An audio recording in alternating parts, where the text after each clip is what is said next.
Agora são 7h51. Agora nós vamos falar sobre o Congresso Nacional da CUT, Lula Livre.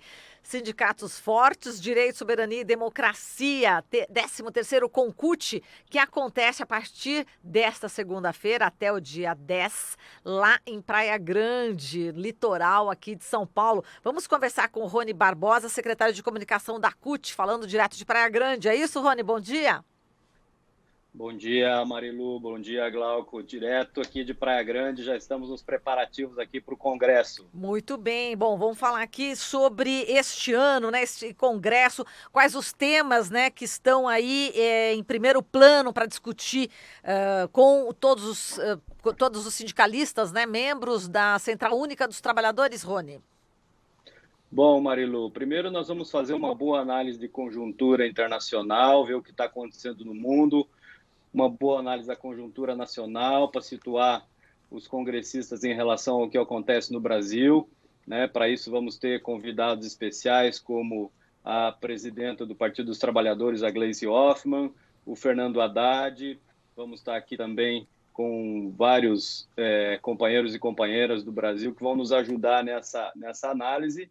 Mas o nosso grande objetivo no Congresso é justamente debater como está a organização sindical e a CUT frente, né, ao desafio que nós temos aí depois de reforma trabalhista, reforma de previdência que está em curso, né, os ataques fortíssimos aos direitos dos trabalhadores, que estão também culminando com ataques à organização dos trabalhadores, né? Então, esse é um processo que é bastante difícil nesse momento e que requer que a gente debata, então, qual é a estrutura sindical necessária para enfrentar esse processo de desmonte, vamos dizer assim, de toda a legislação trabalhista, de toda a legislação, e fala-se aí que já está em curso, né, um processo, uma nova reforma sindical, mais uma reforma sindical em que nós sabemos o projeto do governo federal é o ataque, mais uma vez, às entidades sindicais. Então, esse é um congresso para que a gente possa se reorganizar, se preparar e debater também o futuro do mundo do trabalho, né? O que está acontecendo, quais são as movimentações no mundo do trabalho que vão requerer aí uma nova reorganização do movimento sindical, especialmente da CUT, para esse processo que nós estamos vivendo no Brasil, né? Então, tem aí trabalhador, pessoa jurídica, microempreendedor, estagiário, trabalho intermitente, enfim, uma série de novas contratações que o movimento sindical precisa ver como é que abarca isso e traz para o âmbito do sindicato, para o âmbito da negociação coletiva, como é que a gente faz esse processo aí de trazer essas categorias, né? Esses dias a gente ouvia aí na própria rádio o professor Márcio Postman falando da grande categoria de trabalhadores, que são os trabalhadores de aplicativos, que muitos deles não estão organizados em sindicatos e em nenhuma estrutura sindical. Então, esse também será algum dos debates que nós queremos fazer aqui no Congresso, né, conhecer melhor essas categorias e ver como é que o movimento sindical pode, né, se inserir para ajudar essas categorias a se organizarem, para não serem tão exploradas como estão sendo hoje. É questão da uberização, né, em diversos setores, não do Uber em si, né, mas diversos setores sofrendo essa retirada de direitos, né, que a pessoa acaba se submetendo a uma situação realmente bastante deficitária no que se refere aos direitos, né, Rony? Marilu, infelizmente o mercado do trabalho brasileiro está numa forte recessão, são quase 13 milhões de desempregados, e isso está levando muitas pessoas a se sujeitarem a determinado tipo de atividade, como esse fator da uberização, em que leva as pessoas a trabalharem 12, 13, até mais horas por dia, sem descanso semanal, sem descanso mensal, para buscar um mínimo de renda, né? Isso é uma superexploração das pessoas e a gente precisa conversar sobre isso no Brasil, como é que a gente se organiza para enfrentar esse processo aí que está levando, né, o Brasil e o mundo a mais concentração de renda. E, infelizmente, o que a gente tem visto é a concentração da renda aumentando no Brasil e no mundo, e isso é fruto da má distribuição de renda. Certamente o trabalho não está sendo remunerado como deveria. Rony, você estava falando que vocês devem fazer uma conjuntura, né? O que está acontecendo no mundo, no Brasil, mas enfim, no mundo, você viu aí o Partido Socialista vencendo a eleição É, legislativa em Portugal, né? O primeiro-ministro António Costa, porém, né, apesar da vitória, ele não vai ter maioria aí no parlamento. Mas enfim, como é que você vê também muitos brasileiros, né, que estão lá em Portugal, né? Não sei se muitos, mas pelo menos alguns brasileiros que são de direita, sim. bolsonaristas, e eles elogiam os programas sociais, né, do Partido Socialista ali, se beneficiam disso. E como é que você vê também essa contradição, né?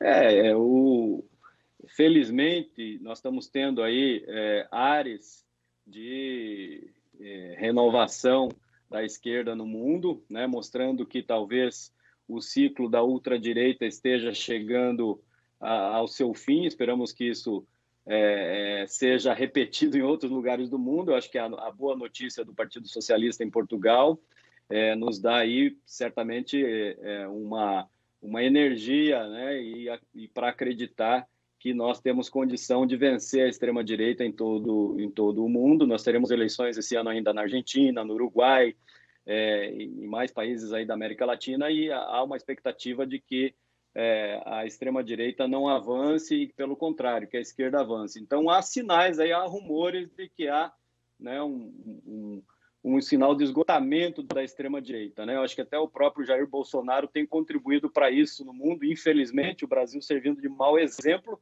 mas todas as falas caóticas que o presidente da República do Brasil tem feito na ONU, enfim, e para o mundo inteiro, tem servido de exemplo, né, para o mundo inteiro ver que a extrema-direita não é saída para ninguém, né? O ódio não constrói nada em lugar nenhum. Então, certamente nós vemos com bons olhos aí essa expectativa, e vamos ter no Congresso mais de 50 países presentes, mais de 100 delegados de convidados aí internacionais do nosso Congresso aqui em Praia Grande a partir de hoje.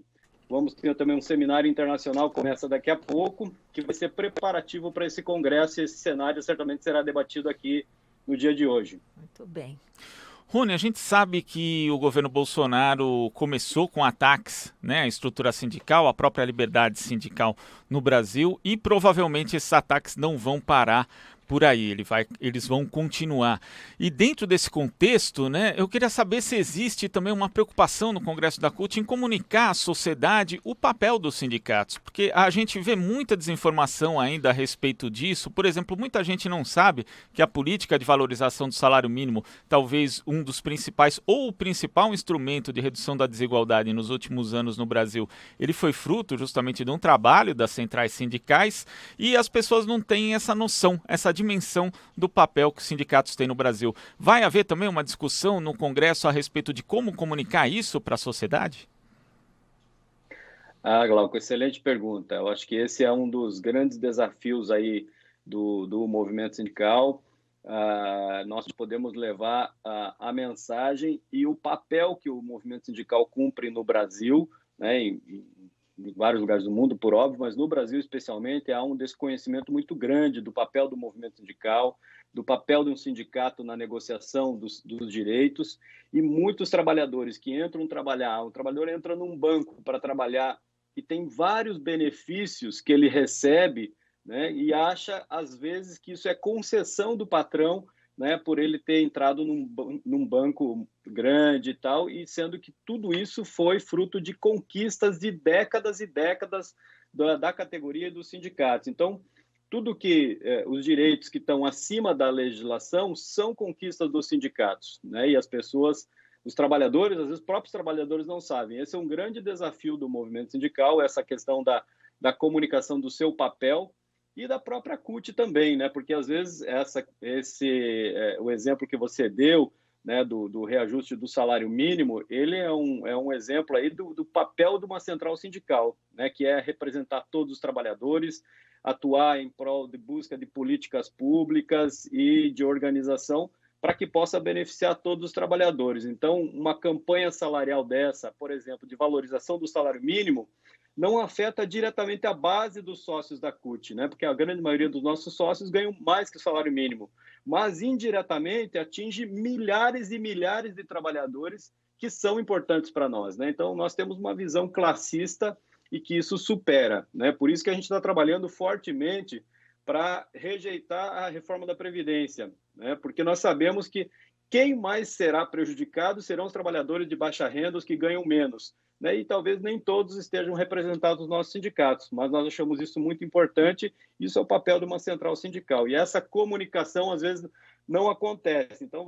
certamente isso será debatido aqui, como comunicar, estamos fazendo debates aqui sobre comunicação com inteligência artificial, trabalho em redes sociais, o papel das redes sociais, esse momento de fake news, como combater isso e como é que a gente se organiza, né, numa rede de comunicação dos sindicatos para enfrentar esse momento brasileiro. Perfeito, Rony. Olha, a gente agradece aqui a sua participação e um ótimo congresso para todos aí da CUT.